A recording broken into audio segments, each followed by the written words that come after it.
In the bustling city of Riverside, where the streets hummed with life from dawn until dusk, stood a cozy two-story house on Maple Street. It wasn't the biggest house on the block, nor the newest, but it had something far more valuable: warmth. Not just the warmth of sunlight spilling through its windows, but the warmth of love that filled every room. This was the home of the Smith family. Every morning before the city fully awakened, the Smith household came alive in its own special way. The gentle aroma of freshly brewed coffee drifted from the kitchen, mixing with the sound of sizzling eggs and the soft clatter of dishes. Mrs. Smith moved gracefully between the stove and the counter, humming a familiar tune she had carried with her since childhood. Upstairs, drawers opened and closed, footsteps padded across wooden floors, and muffled laughter echoed through the halls. Mr. Smith stood near the staircase, tying his tie while calling out reminders to the children. "Lunch boxes," he shouted cheerfully, "and don't forget your homework." Emma, the eldest, emerged first. She carried herself with quiet confidence, her backpack neatly slung over one shoulder. At just 12 years old, she already possessed a sense of responsibility beyond her years. She paused to check the clock, then glanced back upstairs. "Michael, Lily, we're going to be late," she called. Michael came bounding down the stairs, two at a time, nearly tripping over his untied shoelaces. His grin stretched from ear to ear, his eyes sparkling with mischief. I'm coming," he laughed, striking a dramatic superhero pose at the bottom of the stairs. Lily followed closely behind, her tiny hands gripping the railing. She giggled uncontrollably at Michael's antics, her laughter filling the room like music. At just 5 years old, Lily had a magical way of making everyone smile without even trying. Curled up on the windowsill was Whiskers, the family's fluffy, gray cat. His golden eyes followed every movement with mild curiosity. He flicked his tail lazily, uninterested in the morning rush, but deeply content just being near his family.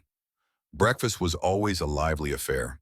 Conversations overlapped, jokes flew across the table, and reminders were given more than once. Despite the chaos, there was comfort in the routine. It was a reminder that no matter how busy life became, mornings were a time to reconnect. The Smiths lived busy lives. Mr. Smith worked long hours at his office downtown, while Mrs. Smith balanced her job with caring for the household.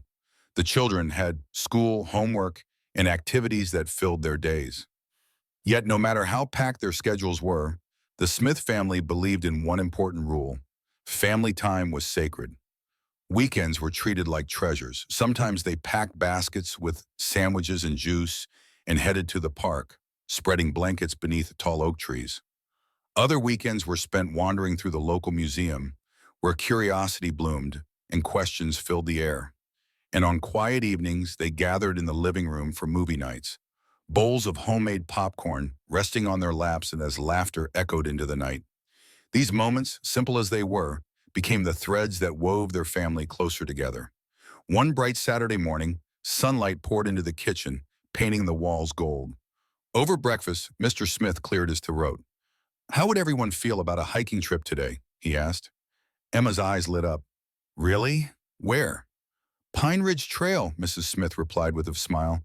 "It's been a while since we've been out in nature." Michael nearly spilled his juice in excitement. "Yes, I'm going to explore everything."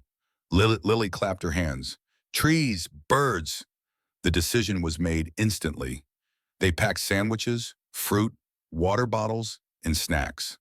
Whiskers watched from the window as the family loaded the car, his whiskers twitching as if he wished he could join them. The trail welcomed them with towering trees and fresh, crisp air. Sunlight filtered through the leaves, creating dancing patterns on the ground. The forest seemed alive, whispering secrets through rustling branches and distant bird calls. Emma walked at the front, holding Lily's hand carefully. She watched at every step, making sure her little sister stayed safe. Michael darted ahead, examining rocks, chasing butterflies, and asking endless questions. Mrs. Smith pointed out plants and explained how animals lived in harmony with the forest. Mr. Smith checked the map regularly, ensuring they stayed on course. For a while, everything felt perfect. Without warning, the sky darkened. A low rumble of thunder echoed through the trees. Mrs. Smith looked up. "That doesn't sound good." Rain began to fall, first softly, then harder and harder. The trail turned slick beneath their feet. The family hurried forward, searching for shelter, but the storm showed no mercy. Soon they were drenched. With no other option, they huddled beneath a large tree, clinging to one another as rain poured down around them. Lily giggled as raindrops touched her nose. Michael puffed out his chest. "Don't worry," he declared. "Superhero Michael is here." Emma wrapped her arms around her siblings, her heart pounding but her voice calm. "It's okay," she whispered. "We're together." Lightning flashed, thunder roared, and yet no one panicked. They leaned on each other, finding strength in closeness. When the rain finally stopped, the forest felt renewed. Sunlight returned, brighter than before. Though soaked and muddy, the Smiths laughed harder than they ever had. By the time they reached the cliff's edge, the valley below shimmered in golden light. The view took their breath away. They stood in silence, holding hands. In that moment, they understood something powerful. Storms may come, but love always carries you through. The forest after the rain felt like a different world. Water droplets clung to every leaf, catching the sunlight and turning the trees into a cathedral of glass and gold. The air was cool and clean, carrying the earthy scent of wet soil and pine. Birds slowly returned, their tentative chirps breaking the silence left behind by the storm. The Smith family stood still for a moment, letting the beauty sink in. Michael was the first to break the silence. He squished his muddy shoe into the ground on purpose, grinning when it made a loud, wet sound. "Guess the forest wanted to give us a shower," he said. Mrs. Smith laughed, brushing damp hair away from Lily's face. "A free one, apparently." Lily stretched out her arms and spun in a small circle, her shoes splashing lightly. "I like the rain," she said softly. "It feels like the sky is playing with us." Emma looked down at her little sister and smiled. Moments like this made her forget her worries, school, expectations, being the oldest. Right now, all that mattered was keeping Lily safe and happy. Mr. Smith folded the map and tucked it into his backpack. "We're close to the viewpoint," he said. "If everyone's okay, we can keep going." They all nodded. The trail grew steeper as they climbed. Their legs ached and their clothes clung uncomfortably to their skin, but no one complained.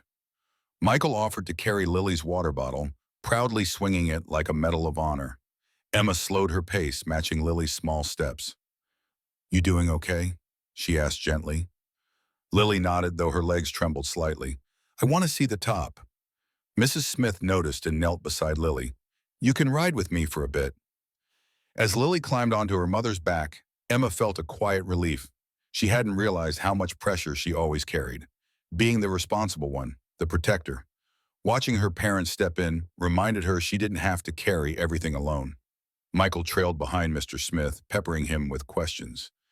"Do you think explorers felt scared like we did? Did storms stop people from climbing mountains? What if we discover something no one's ever seen before?" Mr. Smith chuckled. "Explorers were often scared. Courage isn't about not being afraid. It's about moving forward anyway." Michael considered this deeply, nodding as if he'd been handed a great secret. When they finally reached the viewpoint, the forest opened up into something breathtaking. The valley stretched endlessly below them, rivers sparkling like silver threads, hills rolling into the horizon. The sun dipped low, casting long shadows and bathing everything in warm golden light. Mrs. Smith gasped, "It's been more beautiful than I remembered." Emma stepped forward carefully, her breath catching. She had never seen something so vast, so quiet, yet so powerful. It made her feel small, but in a comforting way, as if the world was telling her she didn't have to have all the answers yet. Michael stood tall beside her. "We survived a storm to see this," he said proudly. Lily squeezed her father's hand. "Can we come back someday?" Mr. Smith smiled. "Absolutely." They stood together in silence, hands linked, hearts full. The walk back felt easier, lighter. The storm had tested them, but it had also bonded them. Muddy shoes and damp clothes no longer mattered. They laughed about Michael's superhero performance and Lily's rain dance. As the car pulled back into Maple Street, Whiskers greeted them at the window, meowing loudly as if demanding a full report of their adventure. "Don't worry," Mrs. Smith said, opening the door. "We brought stories."